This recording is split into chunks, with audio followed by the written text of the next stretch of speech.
Hello दोस्तों, आप सभी का स्वागत है डिजायर आईएएस में। और जैसे कि आप सब जानते हैं, हमारी इंटरनेशनल ऑर्गेनाइजेशन की सीरीज चल रही थी इकोनॉमिक सीरीज के अंदर, जिसमें हमने वर्ल्ड बैंक कवर किया, डब्ल्यूटीओ अच्छे से कवर किया, इकोनॉमिक्स से जो भी रिलेटेड इश्यूज थे वो कवर किए। इसके बाद फाइनली आज का हमारा इशू होगा आईएमएफ। इसके बाद ही हमारी इंटरनेशनल ऑर्गेनाइजेशन की सीरीज कंप्लीट हो जाएगी। इसके बाद हमारे सिर्फ 3 चैप्टर्स बचते हैं। सबसे पहला चैप्टर आता है कौन सा, that will be foreign trade and investment. ठीक है, इसके बाद आता है नेशनल इनकम। नेशनल इनकम के बाद आता है फाइनली पॉवर्टी एंड अनएम्प्लॉयमेंट। इसके बाद हमारी पूरी इकोनॉमिक्स की सीरीज कंप्लीट हो जाएगी। ठीक है, मतलब जो भी चीजें थी सब आपके सामने कंप्लीट हो जाएंगी। एक और इंपॉर्टेंट चीज आपने देखा होगा, पिछले 2-3 लेक्चर में बहुत फास्ट बोल रहा हूँ, इस लेक्चर में बहुत ही फास्ट बोलने वाला हूं मैं। सो जस्ट बिकॉज कि आप बोर ना हो, ठीक है, बिकॉज ये फैक्ट बेस्ड क्वेश्चन है, फैक्ट बेस्ड चैप्टर है। तो मैं नहीं चाहता कि मैं यहाँ पर बेमतलब कुछ धीरे धीरे बोल के स्लो एक्सप्लेन करूँ जिससे आप बोर हो जाए, इस बात देखने में इंटरेस्टेड है। मैं चाहता हूँ कि आप पूरा लेक्चर देख लें, इससे कि आपको थोड़ी बहुत चीजें याद रहें, और अगर प्रीलिम्स में मेंस में कोई भी चीज आ जाती है इससे तो आप सॉल्व कर पाए। ठीक है, मैं इसलिए तेज नहीं बोल रहा कि मुझे जल्दी कंप्लीट करना है। आप बोले तो मैं तो यही चीज 10 बार एक्सप्लेन करता रहूंगा। I have no issue, just because I want कि आपको समझ में आए। ठीक है, नो वन कमेंट कि सर आप बहुत तेज बोल रहे हो। ठीक है, fine, so you have to cope up with me, just get ready and we are going to start very soon. Fine, so हमने पिछले लेक्चर में क्या देखा, वर्ल्ड बैंक के बारे में जान लिया हमने, ब्रेटन वुड एग्रीमेंट जान लिया। ब्रेटन वुड एग्रीमेंट का रिजल्ट क्या था, 2 रिजल्ट थे, एक था हमारा वर्ल्ड बैंक और दूसरा था आईएमएफ। ठीक है, तो आज हम क्या पढ़ेंगे, आईएमएफ के बारे में पढ़ेंगे कि आईएमएफ क्या है, उसका पर्पस क्या है एंड ऑल दीज थिंग्स। और जिसने पिछला लेक्चर नहीं देखा वो जरूर देखिए, जस्ट बिकॉज अगर आप पिछला लेक्चर नहीं देखेंगे तो आपको समझ में नहीं आएगा कि आईएमएफ का पर्पस क्या था, वर्ल्ड बैंक का पर्पस क्या था। ठीक है, और World Bank is closely related to IMF, इसलिए पिछला लेक्चर जरूर देखिए। फाइन, तो देखो अब मैंने आपको बताया था वर्ल्ड बैंक के बारे में कि वर्ल्ड बैंक का काम क्या था। देखो वर्ल्ड बैंक काम कैसे करता था वो दोबारा रिवाइज करते हैं एक बार। देखो ये रहा हमारा वर्ल्ड बैंक। ठीक है, वर्ल्ड बैंक के अंदर 2 ऑर्गेनाइजेशन थी, एक थी आईबीआरडी और दूसरी थी आईडीए। आईबीआरडी लोन देती थी बड़ी बड़ी कंट्री को, अमेरिका यूरोप जैसी कंट्री को। ठीक है, और आईडीए लोन देती थी छोटी मोटी कंट्री को। लेकिन लोन देने के लिए पैसा चाहिए। अब पैसे के लिए क्या दिया गया, वर्ल्ड बैंक ग्रुप बनाया गया। वर्ल्ड बैंक ग्रुप का क्या काम था, ये मतलब मेंबर कंट्रीज के जो बड़े बड़े इन्वेस्टर थे उनको बोलते थे जगह जगह से भैया जी इन्वेस्ट करो, और जो इन्वेस्ट करवाते थे उसमें प्रॉफिट होता था, उसका प्रॉफिट का थोड़ा बहुत शेयर इसको मिलता था, किसको, वर्ल्ड बैंक ग्रुप को। और ये वर्ल्ड बैंक ग्रुप का पैसा कहाँ जाता था, ये जाता था आईबीआरडी में और आईडीए में। ठीक है, और जिससे कि लोन ट्रांसफर की प्रोसेस चलती रहती थी, और साथ ही साथ इन्वेस्टर का प्रोटेक्शन रहे उसके लिए मीगा और आईसीएसआईडी नाम की बॉडीज भी बनाई गई थी। ठीक है, तो ये था हमारा वर्ल्ड बैंक के बारे में। तो लेकिन आपने देखा यहाँ पर जो लोन मिलता था वो लॉन्ग टर्म के लिए मिलता था जी, लोन बड़े मतलब बड़े बड़े 15-15 20-20 साल के लिए। अब मान लो किसी की बीओपी क्राइसिस आ गई, तो लॉन्ग टर्म के लिए लोन नहीं चाहिए, उसे सिर्फ मुश्किल से 3 से 4 या 5 साल के लिए लोन चाहिए, उसके बाद वो पूरा लोन वापस कर देगा। तो वो लॉन्ग टर्म लोन क्यों ले। अब ऐसा भी था, मतलब जब ब्रिटेन अग्रीमेंट में ऐसी बात हुई कि चलो भैया आपको वर्ल्ड रिकंस्ट्रक्ट करना है, ठीक है, लॉन्ग टर्म के लिए, लेकिन हो सकता है कुछ लोगों को सिर्फ और सिर्फ मतलब फाइनेंशियल प्रॉब्लम हो जाए आगे, तो उसके लिए शॉर्ट टर्म लोन भी देना पड़ेगा। तो उसके लिए अलग से बनाई गई थी आईएमएफ। मतलब आईएमएफ का क्या काम है, आईएमएफ का काम भी लोन ही देना है। ठीक है, लेकिन उसका काम क्या है, शॉर्ट टर्म के लिए लोन देना। किस टर्म के लिए, शॉर्ट टर्म के लोन देना। और कब, बीओपी क्राइसिस में। अब बीओपी क्राइसिस मैंने आपको 2-3 बार मतलब फिस्कल सिस्टम में बताई, टैक्सेशन में बताई, एग्रीकल्चर में बताई, बहुत जगह मैंने आपको बीओपी सॉरी इंडस्ट्रीज में बताई, बीओपी क्राइसिस बता चुका हूं। बट फिर से एक और बार बीओपी क्राइसिस बता रहा हूं कि मान लीजिए कि आपके पास फॉरेन एक्सचेंज रिजर्व खत्म हो गए हैं। ठीक है, फॉरेन एक्सचेंज रिजर्व खत्म हो गए। फॉर एग्जांपल मैं आपको बता चुका हूं, अगर बाहर से इंडिया जो भी चीजें खरीदती है, फॉर एग्जांपल ऑयल खरीदती है या कोई स्टेशनरी बॉक्स भी खरीदती है, उसकी पेमेंट हम डॉलर में करते हैं। क्यों, बिकॉज बाहर कोई रुपीज लेने को तैयार ही नहीं है, उसकी पेमेंट डॉलर में ही होगी। ठीक है, because it is a well accepted currency. ठीक है, वर्ल्ड वाइड अच्छी करेंसी है डॉलर, उसके लिए सिर्फ और सिर्फ किसका यूज किया जाता है, डॉलर का यूज किया जाता है, और हमें उसके लिए डॉलर चाहिए। अब हमारे पास क्या था, हमारे पास मतलब हम चीजें तो खरीद रहे थे लेकिन हमारे पास डॉलर एक्स्ट्रा में कहीं से आ नहीं रहा था, मतलब हमारे डॉलर खत्म हो गए। डॉलर खत्म हो जाना, आप चीजें नहीं खरीद पाएंगे, उसी को हम बोलते हैं बीओपी क्राइसिस। ये क्राइसिस बहुत कंट्रीज ने फेस की है, इसलिए सबके सब आईएमएफ के मेंबर बन गए। ठीक है, अब जिसको भी बीओपी क्राइसिस होती है वो सीधे आईएमएफ के पास जाता है, भैया थोड़ा सा लोन दे दो। फिर आईएमएफ अपनी कुछ कंडीशंस रखता है कि भैया हम आपको लोन तो देंगे लेकिन आपको कुछ इंप्रूवमेंट आनी पड़ी अपनी इकोनॉमी, इसके बाद लोन देंगे। तो वो लोग बोलते हैं ठीक है भैया हम इंप्रूवमेंट डालेंगे लेकिन आप लोन दो हमें, दैट मीन्स प्रॉब्लम से तो बाहर निकलवाओ। ठीक है, तो ये हमारे आईएमएफ का दैट मीन्स फंडा है। ठीक है, दैट मीन्स एम है हमारे आईएमएफ का। अब आईएमएफ के और भी बहुत सारे एम है। फॉर एग्जाम्पल कि जो कंट्रीज है, फॉर एग्जांपल जो 189 मेंबर कंट्रीज है उनके बीच में फाइनेंशियल कॉपरेशन बढ़ाना। अब फाइनेंशियल कॉपरेशन दैट मींस इसमें जो रियल पार्ट है वो वर्ल्ड बैंक ग्रुप का भी है। आप सब जानते हैं ना, दोनों ट्विन्स हैं, दोनों एक दूसरे के साथ मिलकर काम करते हैं। वर्ल्ड बैंक ग्रुप कैसे हेल्प करता है, इन्वेस्टमेंट बढ़ाता है, उससे फाइनेंशियल कॉपरेशन बढ़ता है। इसके बाद प्राइवेट इन्वेस्टमेंट, आपने देखा कैसे private investment world bank group बढ़ा रहा है, तो यहाँ पर भी वर्ल्ड बैंक ग्रुप बहुत अच्छा रोल प्ले करता है। इसके बाद सिंगल इंटरनेशनल अकाउंटिंग सिस्टम की तरफ आईएमएफ अग्रसर है।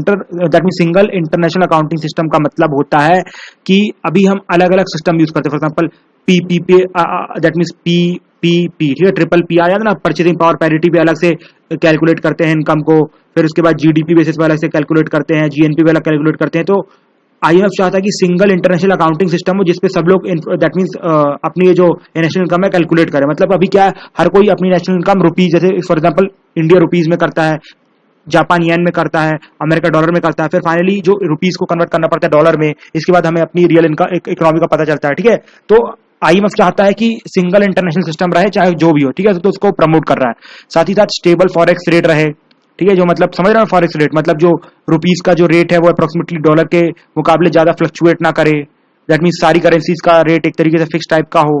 ठीक है, इसके बाद फाइनेंशियल कॉर्पोरेशन को बता ही चुका हूं, और एक और इंपॉर्टेंट दैट मीन्स फंक्शन होता है एसडीआर इशू करना। एसडीआर इशू करना वो आगे डिटेल में बताऊंगा, ठीक है, क्या होता है एसडीआर इशू करना। तो समझ गया ना कि आईएमएफ का फंक्शन क्या हो। मेन फंक्शन ये है कि अगर किसी भी कंट्री को बीओपी क्राइसिस आई उस टाइम पे शॉर्ट टर्म के लिए लोन देना और कुछ कंडीशन रखना कि वो लोग अपनी इकोनॉमी को सुधार सके। और ये रहे बाकी के 4-5 फंक्शन। आपको ये बाकी के 4-5 फंक्शन को नहीं बनाते, सिर्फ ये लोग फर्स्ट फंक्शन बनाते हैं, लेकिन फिर भी मैंने आपको इस बाकी के 4-5 फंक्शन बता दिए हैं। ठीक है, इतना समझ गए? ठीक है, चलिए आगे मूव करते हैं। अब आगे ये जानते हैं कि इसमें डिसीजन कौन लेता है। देखो, अब मैंने आपको याद है बताया था वो डब्ल्यूटीओ में कि डब्ल्यूटीओ में जो मिनिस्ट्रियल कॉन्फ्रेंस रहती है डिसीजन लेने के लिए, और हर कंट्री का जो कॉमर्स मिनिस्टर रहता है वो रिप्रेजेंट करता है। लेकिन world bank that means in IMF decision is taken by whom? Decision is taken by board of governors. ठीक है, decision is taken by board of governors. और बोर्ड ऑफ गवर्नर्स के मेंबर्स कौन होते हैं? सारे देश के finance minister. For example India से भी कौन होंगे? हमारे अरुण जेटली जी। ठीक है, और हर साल दैट मींस हर 2 साल में इसकी मीटिंग होती है। हर 2 साल में इसकी मीटिंग कहां पर होती है? वॉशिंगटन डीसी में। और इसके बाद 3rd ईयर में किसी और मेंबर कंट्री में आप मीटिंग करवा सकते हैं। और एक और चीज याद रखिएगा, मैं आपको बताया था कि वर्ल्ड बैंक का प्रेसिडेंट होता है, और इसके बाद जो हमारा आईएमएफ है उसका मैनेजिंग डायरेक्टर होता है, फिर मैनेजिंग डायरेक्टर हमेशा यूरोप से होता है और प्रेसिडेंट हमेशा यूएस से होता है। तो ये भी याद रखना, ठीक है। वो मैंने वहां पहले पिछले लेक्चर में ऐड कर दिया और अच्छे से बताया भी है कि क्या है ये सब, ठीक है। फिर आई वॉज टॉकिंग कि अब जो मीटिंग्स कैसे अरेंज होती है, ठीक है, मैं बता चुका हूं कि देखो दैट मींस मीटिंग तो हर साल होगी। तो शुरू के 2 साल की जो मीटिंग है वो सबसे पहले होगी वॉशिंगटन डीसी में, फिर दोबारा किसी और member country, for example India में हो गई, फिर दोबारा 2 साल यूएस में, फिर मान लीजिए चाइना में हो गई, फिर दोबारा 2 साल यूएस में, इसके बाद मान लीजिए जापान में हो गई, ठीक है। तो इस तरीके से इसकी मीटिंग चलती रहती है आईएमएफ की, ठीक है। और बोर्ड ऑफ गवर्नर डिसीजन लेते हैं। बोर्ड ऑफ गवर्नर में कौन होते हैं? Finance minister. और देखिए बोर्ड ऑफ गवर्नर्स में finance minister will work as a governor for India, ठीक है। लेकिन आप चाहें तो ऑल्टरनेट गवर्नर, मतलब देखो अब जो हमारे सब सिंपल सी बात है, अरुण जेटली को इतनी नॉलेज नहीं होगी जितनी उर्जित पटेल को होगी, ठीक है। तो इसलिए जो आरबीआई का गवर्नर रहता है वो यहाँ पर ऑल्टरनेट गवर्नर का काम करता है। समझ रहे हो मैं क्या कहना चाहता हूँ? देखो ये हमारा ये वर्ल्ड बैंक का आईएमएफ का बोर्ड ऑफ गवर्नर। अब भूल जाइए finance minister and all this thing. अब इंडिया के बुलाया गया इंडिया के गवर्नर को, तो इंडिया के गवर्नर कौन बनते हैं? हमारे फाइनेंस मिनिस्टर। और बुलाया गया एक और अल्टरनेट गवर्नर को, तो अल्टरनेट गवर्नर कौन बनता है? आरबीआई के गवर्नर, ठीक है। समझ गए कि बोर्ड ऑफ गवर्नर कैसे काम करता है, ठीक है। वैसे लिखा भी होता है, आप एक बार रीड कर सकते हैं और आपको और अच्छे से समझ में आ जाएगा। फाइन, हमारा पूरा डिसीजन मेकिंग ये सब हो गया। फाइन, इसके बाद हम समझते हैं आगे की चीज की, मतलब यहाँ पर प्रपोजल, मतलब कोई भी अगर प्रपोजल आएगा कैसे पास किया जाता है और क्या इश्यूज है। मेन थिंग प्रपोजल से इश्यूज निकालेंगे हम, ठीक है। देखो सबसे पहला इशू तो ये दैट मींस अगर मान लो फॉर एग्जांपल अगर किसी को भी आईएमएफ में कोई प्रपोजल पास करवाना है, फॉर एग्जांपल कि जैसे कि मान लीजिए एक क्लॉज है कि अगर आईएमएफ किसी को भी लोन देगा तो कुछ कंडीशन रखेगा। अब लेकिन डेवलपिंग कंट्री चाहती है वाला क्लॉज खत्म कर दिया जाए, तो उस टाइम पे जो 189 मेंबर्स हैं, अगर वैसे कुछ प्रपोजल लाना है, तो मान लो इंडिया ने से कोई प्रपोजल लाया, तो उस प्रपोजल को अप्रोक्सीमेटली 100 दैट मींस 114 कंट्रीज को 114 कंट्रीज का सपोर्ट होना चाहिए। इसके बाद ही वो प्रपोजल आएगा। ये प्रपोजल आया, पास नहीं हुआ, ठीक है, सिर्फ आया है अभी। इसके बाद मान लो ये वाला प्रपोजल आ गया, 114 कंट्रीज ने पास कर दिया, लेकिन दैट मींस प्रपोजल सामने टेबल में रख दिया गया। अब इसे पास करने के लिए दैट मींस जो 189 मेंबर्स हैं, ठीक है, उनमें से 85% मेंबर को इसे फेवर, मतलब यस इसके फेवर में बोलना पड़ेगा। अगर 85 से 1% भी कम हुआ तो प्रपोजल पास नहीं होगा। समझ गए? तो इस तरीके से प्रपोजल पास होता है। अब क्या है, जो यूएस दैट मींस जो अपना आईएमएफ है वो एगैलिटेरियन बॉडी नहीं है। एगैलिटेरियन बॉडी का मतलब होता है जहां पर हर मेंबर के पास एक वोट हो। मतलब फॉर एग्जांपल मान लीजिए 189 कंट्रीज हैं, 85% चाहिए, तो मान लीजिए अगर 170 मेंबर्स बोल देंगे तो इट शुड बी पास्ड। लेकिन ऐसी नहीं है आईएमएफ, डब्ल्यूटीओ ऐसी है, इसलिए डब्ल्यूटीओ फेल कर गई और आईएमएफ सक्सेसफुल कर गई, जस्ट बिकॉज वो एगैलिटेरियन नहीं है। अब ऐसा इगैलिटेरियन होना ये गलत नहीं है। देखो क्या है कि यूएसए ने क्या किया है, यूएसए ने मतलब यूएसए के पास मतलब यूएसए का अकेले का वोट 16.5% का होता है और इंडिया का वोट कितने का 2.6% का मात्र। ठीक है, फॉर एग्जांपल कि ये वाला जो मैंने प्रपोजल लाया, कौन सा प्रपोजल लाया था कि ये जो कंडीशन है उसको हटा दो। अब मान लो 114 कंट्री सपोर्ट कर दिया, लेकिन जब पास होना होगा, जब तक यूएस हाँ नहीं बोलेगा तब तक पास ही नहीं होगा, क्योंकि 85% चाहिए और यूएस के पास कितना 16.5%। अगर आप 100 में से 16.5% घटा दे तो अप्रोक्सीमेटली 84% हो जाएगा। 84% पे ये पास नहीं होगा बिल, मतलब यूएस अकेला, समझ सकते हैं, यूएस एक तरीके से हेड हो, जब तक यूएस सपोर्ट नहीं करेगा जब तक आप बिल को पास ही नहीं कर सकते। इस टाइप का बिल्कुल रख दिया गया। ठीक है, तो ये इगैलिटेरियन इसलिए ये बॉडी सक्सेसफुल है। अगर मान लो आप यूएस को ये राइट नहीं देते ना तो यूएस इसे मतलब मानते ही नहीं। फॉर एग्जांपल डब्ल्यूटीओ में यूएस क्यों पीछे हट रहा है, दैट मींस आप ट्रम्प साहब बोल रहे हैं कि डब्ल्यूटीओ बॉडी बेकार है जस्ट बिकॉज यूएस के वहां पर मतलब यूएस का वोट हो चाहे इंडिया का वोट हो एक ही बराबर हो। ठीक है, जिसकी वजह से यूएस जो चाहता है वो हो नहीं पाता, यहां पर वही होता है जो यूएस चाहता है, जस्ट बिकॉज जब तक यूएस सपोर्ट नहीं करे तब तक कोई प्रपोजल पास नहीं होगा। समझ रहे हो ना। लेकिन डब्ल्यूटीओ में ऐसा नहीं है, डब्ल्यूटीओ में ऐसा है कि इंडिया का वोट भी इज इक्वल टू यूएसए का वोट। ठीक है, इसलिए डब्ल्यूटीओ को नकारा जा रहा है। ठीक है, तो अब यही रिफॉर्म्स की बात है, मतलब लोग चाहते हैं कि डब्ल्यूटीओ में रिफॉर्म्स लाए जाए। ठीक है, यही सब इस रिफॉर्म्स की बात है। अब लेकिन ऐसा नहीं है, लेकिन यूएसए का बोला भैया रिफॉर्म्स क्यों लाना। ठीक है, यूएसए को बोलना है रिफॉर्म्स क्यों लाना, तो अब लोग बोलते हैं कि भैया रिफॉर्म्स लाना पड़ेगा, आपके पास ज्यादा वोट है। तो यूएसए बोलता है कि भैया मेरे पास ज्यादा वोट इसलिए है क्योंकि मेरी जीडीपी ज्यादा है। मतलब देखो, मतलब अगर आपकी जीडीपी बढ़ती जाएगी, आपका आप मतलब ज्यादा आईएमएफ को लोन दोगे, मतलब फंडिंग करोगे, बहुत सारा हेल्प करोगे आईएमएफ का, तो ऑटोमेटिकली आईएमएफ आपका शेयर बढ़ा देगा। तो यूएस बोल रहा है कि इसको मतलब सिंगल, दैट मींस डब्ल्यूटीओ जैसी बॉडी बनाने का कोई मतलब नहीं है, आप भी अच्छे बन जाओ, ऑटोमेटिकली आपको वोट मिल जाएंगे, दैट मींस आपको शेयर मिल जाएगा। ठीक है, सिंपल सी बात ये यूएस बोल रहा है। लेकिन बाकी कंट्रीज के लिए रेडी नहीं है, बिकॉज सब जानते हैं कि यूएस का पूरा गेम प्लान है इसमें, इसलिए डब्ल्यूटीओ को मना कर रहा है। ठीक है, डब्ल्यूटीओ भी तो एक अच्छी बॉडी है, ट्रेड फैसिलिटेट कर रहा है, फिर भी यूएसए क्यों मना कर रहा है, जस्ट बिकॉज की वो एगैलिटेरियन बॉडी है। अगर वहां पर यूएस को अच्छा शेयर दे दोगे ना आप, मान लो यही 17-18%, यूएस बोलेगा हाँ यार बिल्कुल सही है, कोई बात नहीं, I am ready for WTO, इस टाइप का यूएस। ठीक है, अब फाइनली एट द एंड हम पढ़ेंगे कौन कौन सी कंडीशन रखता है आईएमएफ जब एसडीआर देता है। उससे पहले तो आपको समझना होगा कि एसडीआर क्या होता है। मैंने आपको बताया था ना कि एसडीआर बताऊंगा। देखो, अगर मान लो मैंने आपको बताया कि किसी के पास बीओपी क्राइसिस हो गई, फिर वो जाएगा किसके पास, आईएमएफ के पास, आईएमएफ लोन देगा, कुछ कंडीशंस रखेगा, कंडीशन के बारे में अभी डिस्कस करेंगे।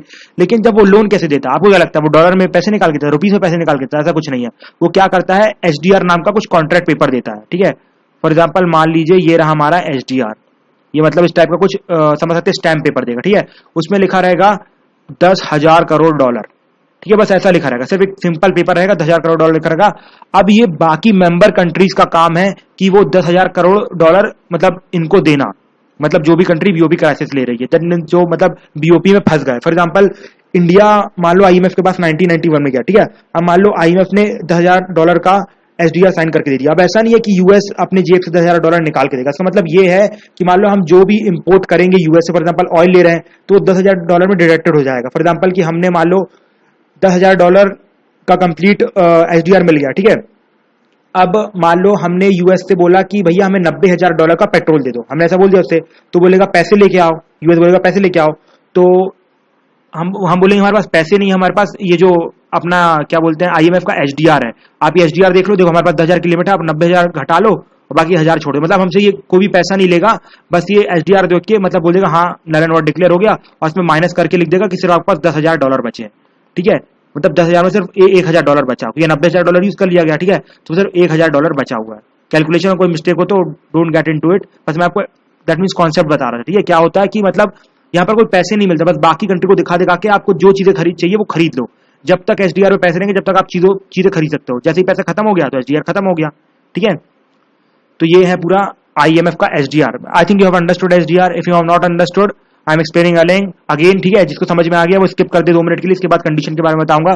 देखो, एसडीआर मतलब एक समझ सकते हो स्टैम्प पेपर होगा, स्टैम्प पेपर में लिखा रहेगा 10,000 करोड़ इंडिया को दिए जाते हैं। अब यहाँ पर पैसे नहीं दिए गए, सिर्फ 10,000 करोड़ का स्टैम्प दे दिया गया है। अब इंडिया को मान लो किसी से भी कुछ भी चीज खरीदनी, फॉर एग्जांपल इंडिया गया जापान के पास, बोला कि हमें भैया ये रोबोट वाली टेक्नोलॉजी दे दो, तो जापान बोलेगा 1,000 करोड़ की है, तो इंडिया बोलेगा ठीक है दे देंगे हम 1,000 करोड़। तो 1,000 करोड़ के लिए क्या करेगा, ये 1,000 करोड़ का एसडीआर दिखा देगा और जापान क्या बोलेगा इसमें से माइनस कर देगा 1,000 करोड़ और यहाँ लिख देगा 9,000 करोड़ बचे।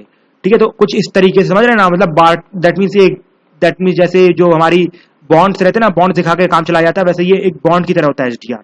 अगर आपने कैपिटल मार्केट और मनी मार्केट चैप्टर देखा होगा तो आप बहुत आराम से समझ रहे होंगे, अगर आपने नहीं देखा तो आप नहीं समझ रहे होंगे। इसके लिए आपको क्या करना पड़ेगा, वो जो कैपिटल मार्केट मनी मार्केट का लेक्चर है वो जाके देखना पड़ेगा। फाइन। अब क्या कंडीशंस हैं, सेम जो मैंने आपको इंडस्ट्रीज में बताई थी, याद है कि आपको अपनी ब्यूरोक्रेसी कम करनी पड़ेगी। फिर जो चीज मैं हमेशा बोलता हूँ, अगर आपने ब्यूरोक्रेसी कम करी देश कैसे चलाओगे, बिकॉज नेता जो हमारे रहते हैं पॉलिटिशियन, वो तो देश चला ही नहीं सकते हैं, ठीक है। तो ब्यूरोक्रेसी कम नहीं करनी चाहिए। साथ में हमारे लिए भी सही नहीं है, मतलब ब्यूरोक्रेसी कम खड़ी तो हमारी आईएएस की पोस्ट कम हो जाएगी, ठीक है। इसलिए ब्यूरोक्रेसी नहीं कम करनी चाहिए, ठीक है। ये मेरा पर्सनल ओपिनियन है। इसके बाद आपकी भी ओपिनियन हो सकता है। इसके बाद मिनिस्टर्स को कम कर देना चाहिए, ठीक है, दूसरा कंडीशन ये है। इसके बाद जो भी सब्सिडीज आप दे रहे हैं उनको कम कर दो।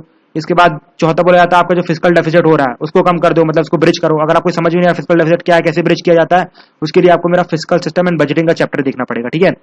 इसके बाद फाइनली एट दी एंड जो भी वेलफेयर स्कीम्स अब काम की नहीं है, ठीक है, तो वो उनको डिसकंटिन्यू कर दो। These are the conditions that are planned by IMF, जिससे कि आपकी जो मैक्रो इकोनॉमिक स्टेबिलिटी है वो ठीक हो जाए, ठीक है।